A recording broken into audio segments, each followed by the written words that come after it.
From the American 1939 film, The Wizard of Oz, is this Scarecrow doll made by Mattel.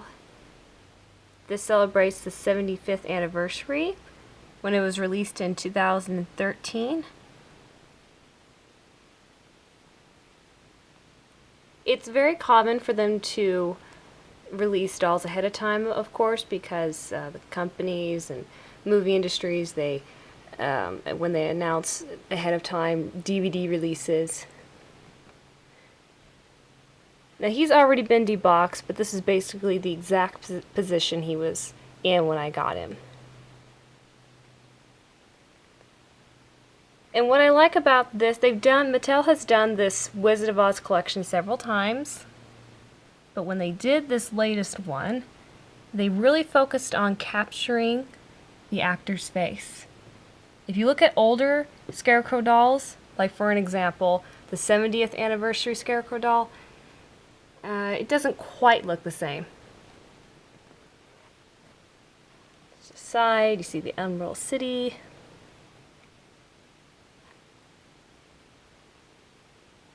Those ruby slippers are sequins. See, there they are.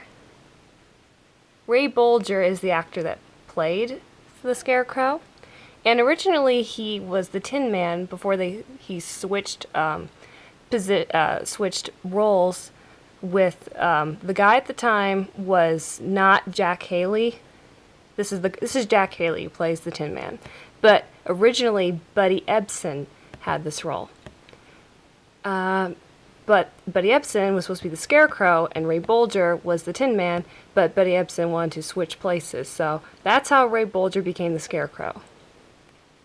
And Buddy Ebsen got replaced, it was recast to Jack Haley, but that can be for the Tin Man video. I'll tell you the story in that one.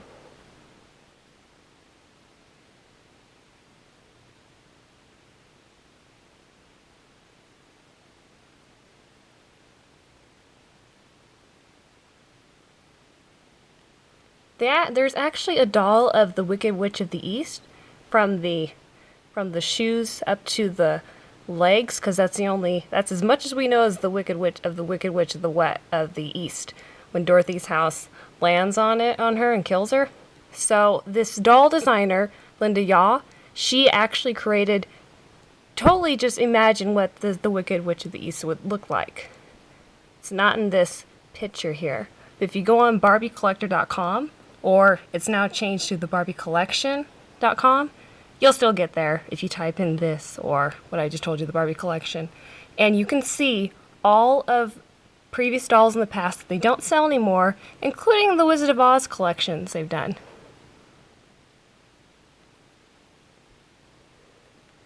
The top, I know this is backwards. And if you look at the bottom of these boxes, they tell you the year. So if you can't remember the year your doll was released, just look at the bottom of the box. I like the background, that's really cool. And in case you want to get a better look at the background, here it is. And there they are. You notice how he's excluded because he's supposed to be up here in the front. He's leading the way. He doesn't really, not in the film. For those non-Americans who have not seen the film, it's considered a classic. So if you're able to watch it, I recommend that you do. It's the first book. It was a children's book, and it was part of a book series. The book has been around for a long, long time. You see the yellow brick road, and yes, it comes with a stand. Because as far as I know, all Barbie collector dolls do. So why wouldn't they? They're collector items. And we've got the certificate of authenticity. This certifies that you're wonderful. The Wizard of Oz Scarecrow doll was created by designers and artists at Mattel. This is a pink label, which means you can find it just about anywhere. And they're like the cheap as far as the different prices that they set on these different dolls. Now, you wouldn't call this a Barbie doll, obviously. All the male dolls are called Ken dolls. Like Ken doll is Ken is this. Ken is supposed to be Barbie's boyfriend. Okay, so now he's very flexible. His legs bend. The Scarecrow is my favorite companion for Dorothy. I think it's because he's the first one she meets. So you could literally have him in a position when he does that hopping motion. You could literally have him in position. And in his hand, he has a diploma, which he receives at the end from the Wizard of Oz. And I'm not going to mess with that. It's held by a rubber band. I doubt if it says anything else besides diploma, but I don't want to take that apart. If any one of you wants to take it apart and then show me by sending a picture, I would love that. Now, these costumes, none of the men costumes were comfortable. There apparently was this debate among the three of them who had the most uncomfortable costume. This is straw, you know, it's very itchy. And Ray Bolger he didn't have to learn that when he hops, when he's singing his song.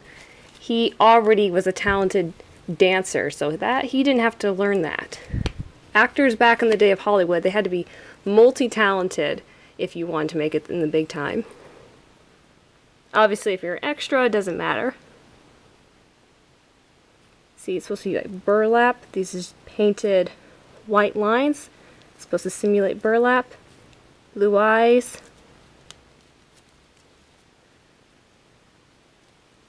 The hat does not come off.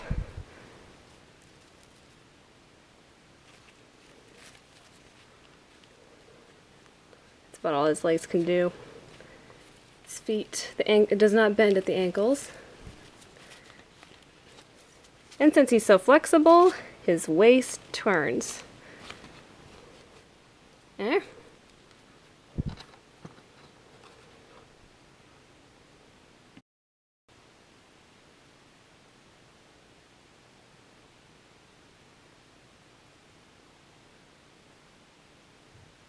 Alright, thank you for joining me once again for another one of these reviews, and check back later. Alright, bye.